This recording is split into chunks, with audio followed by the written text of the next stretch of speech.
बिस्मिल्लाहिर्रहमानिर्रहीम। अस्सलामु अलैकुम। लाखों करोड़ों दुरूदो सलाम नबी रहमत सल्लल्लाहु अलैहि वसल्लम पर और आपकी आल पर। मैं गुलाम मुस्तफ़ा हूँ। 20 जुलाई 2026 का बाकायदा आगाज़ होने जा रहा है। उम्मीद है कि आप लोग जहाँ भी होंगे बखैर व आफियत होंगे। आप लोग हमारा यूट्यूब चैनल और फेसबुक पेज देख रहे हैं। नाज़रीन मोहतरम, हम बात करने जा रहे हैं कि अफ़गानिस्तान और पाकिस्तान के बॉर्डर पर एक मरतबा फिर शदीद तरीन किस्म की झड़पों की इतलात जो है वो मौसूल हुई हैं। मामला क्या पेश आया है, क्यों जो है वो एक दूसरे के ऊपर फायरिंग और बमबारी की गई है, कहाँ कहाँ पर हुई है, इसकी तफसील मैं आप लोगों के साथ शेयर करूँगा। फिर इसके साथ साथ नाज़रीन मोहतरम, तालिबान की हेड क्वार्टर को तबाह करने का दावा भी सामने आ रहा है। ईरान जंग की जो ताज़ा तरीन सूरत हाल है, सबसे पहले हम उस पर बात करेंगे। किस तरह से ईरान को एक बड़ी कामयाबी भी मिली है और किस तरीके के साथ एक मरतबा फिर मुज़ाकरात की जो बातचीत है वो एक मरतबा फिर शुरू हो चुकी है। और जो अमरीकी फ़ौजियों के ताबूत हैं जो ईरान ने हालिया हमलों में हलाक किए हैं, वो भी इस टाइम पर कुछ वहाँ पर पहुँच चुके हैं और कुछ पहुँचने जा रहे हैं। नाज़रीन मोहतरम, अगर आप इस चैनल पर नए हैं तो इसको लाजमी सब्सक्राइब कर लें और कमेंट सेक्शन में अपनी कीमती राय का इजहार भी ज़रूर करें। पाकिस्तान जिंदाबाद कमेंट सेक्शन के अंदर ज़रूर लिख लें। सबसे पहले तो नाज़रीन मोहतरम, मैं आप लोगों को बताता चलूँ कि इस टाइम पर अमरीकी फ़ौजियों का जो इनखला है वो ख़ित्ते से होना शुरू हो चुका है। जी हाँ, ये ईरान की एक बहुत बड़ी कामयाबी आप इसको कह सकते हैं। लेकिन इसके अंदर भी दो चीज़ें छुपी हुई हैं। सबसे पहले ख़बर आप ये सुन लें कि जो कतर के अंदर अल उदैद एयरबेस मौजूद है, वहाँ से अमरीकी फ़ौजी जो हैं वो वहाँ पर जो उनके मौजूद थे एयर रिफ्यूलिंग टैंकर्स KC-135 जो जंगी जंग के दौरान जो F-16 हो, F-35 हो, मुख्तलिफ फ़ाइटर जेट्स को तेल रिफ्यूलिंग के लिए इस्तेमाल होते हैं। 4 जो वहाँ पर ये रिफ्यूलिंग टैंकर्स थे उनको मूव किया गया है इसराइल की जानब, इसराइल उनको भेजा गया है। अब एक तो इसमें ये चीज़ हो सकती है कि ईरान के जो मौजूदा मशरक़ वस्ती में होने वाले हमले हैं, उन हमलों से बचने के लिए ईरान के इस खौफ की वजह से कि ये हमारे तैयारे तबाह हो सकते हैं, ईरान ने वहाँ से उनको इसराइल जो है वो मूव कर दिया है। दूसरा इसका मतलब ये बन सकता है कि नाज़रीन मोहतरम, जो ईरान के अंदर से आज जो इसराइल के अंदर से जो स्टेटमेंट सामने आई है, जो इसराइल का वज़ीर दफ़ा है उसने आज ये बयान दिया है कि 4 जो मिसाइल हैं वो ईरान की जानब से इसराइल की जानब फायर किए गए, जिनमें से 3 जो है उन्होंने कहा कि इंटरसेप्ट कर दिए गए, उनका मलबा तबाह कर दिया गया, और एक जो है अपना रास्ता भटक कर कहीं और जाकर टकराया है। और उन्होंने कहा है कि अगर ईरान की जानब से हमारे ऊपर कोई हमला होता है तो हम एक बहुत बड़े लेवल का हमला जो है वो जवाब में उनके ऊपर कर देंगे।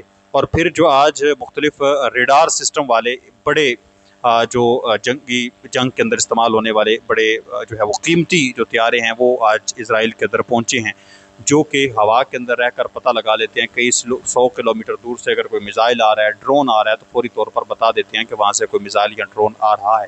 इसके अलावा जो दुश्मन ममालिक होते हैं उनका ये नाज़रीन मोहतरम डाटा, इसके अलावा रडार कम्युनिकेशन सिस्टम जो है उसको मुकम्मल तौर पर जाम करने की सलाहियत भी रखते हैं। तो ये जो तैयारी इस टाइम पर हो रही है, ये भी हो सकता है कि इसराइल की जानब से अब ईरान के अंदर कोई बड़ा अटैक जो है वो मुमकिन तौर पर हो सकता है। तो इसके 2 मतलब ये बनते हैं।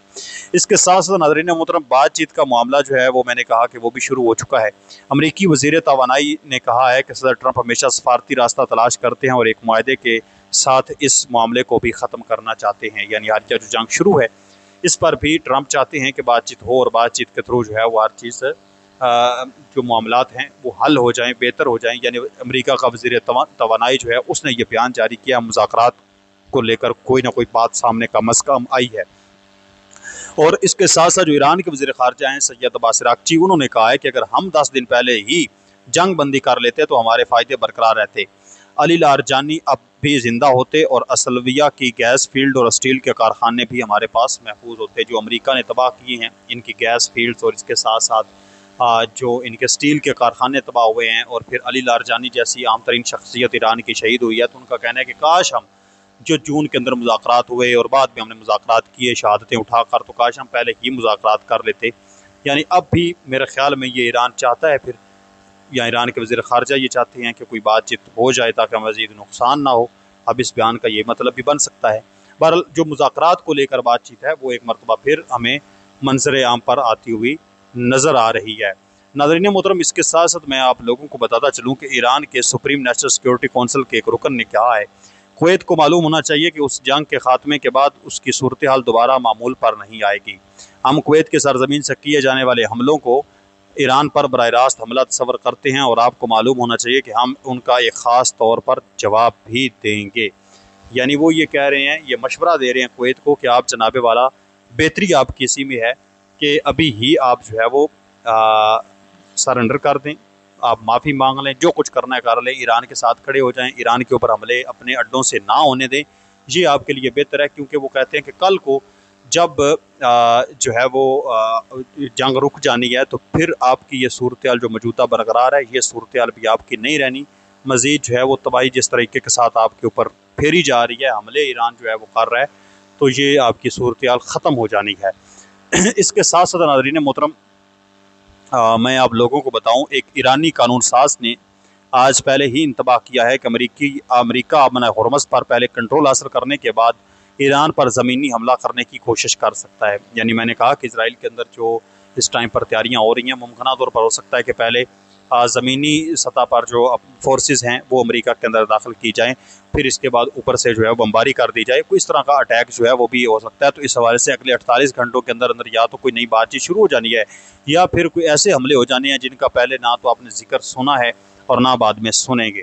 वो कहते हैं, उम्मीद करते हैं कि ये सिर्फ उनका वहम होगा कि वो हमारे ऊपर हमला करके और हर चीज़ को जो है वो गस्ब कर लेंगे। 30,000 फुट की बुलंदी से लड़ी जाने वाली जंग आमने सामने लड़ी जाने वाली जंग के मुकाबले में कुछ भी नहीं है। यानी आप आते हैं 30,000 फुट की बुलंदी से बमबारी करके वापस चले जाते हैं, तो जब आप आमने सामने होंगे, मैदान में होंगे, तो हम फिर आपको नहीं छोड़ेंगे। इसके साथ साथ नाज़रीन मोहतरम, इस टाइम पर एक खबर सामने आ रही है कि पाक अफगान बॉर्डर के हवाले से कि अफगान तालिबान दहशतगर्दों की जानब से नई सरहदी चौकियाँ कायम करने की एक कोशिश में झड़पें हुई हैं। बार बार इंतबाह के बावजूद पाकिस्तानी सिक्योरिटी फोर्सेस ने उन्हें पीछे धकेलने के लिए हवाई फायरिंग का सहारा लिया। अगले ही घंटे में अफगान तालिबान ने क्वाडकाप्टर्स तैनात किए और हमेनोज यानी फौजी गाड़ियां लाए और करम में पाकिस्तान की FC ज़ियारत पोस्ट पर फायरिंग खोल दी। पाकिस्तान सिक्योरिटी फोर्सेस ने भारी हथियारों से जवाबी कार्रवाई की, जिसमें दौरान OP पुराना थाना और अफगान तालिबान की नई कायम करदा ज़ियारत पोस्ट यानी उनका हेड क्वार्टर जो है वो तबाह कर दिया गया। किसकी जानब से? ईरान की जानब से।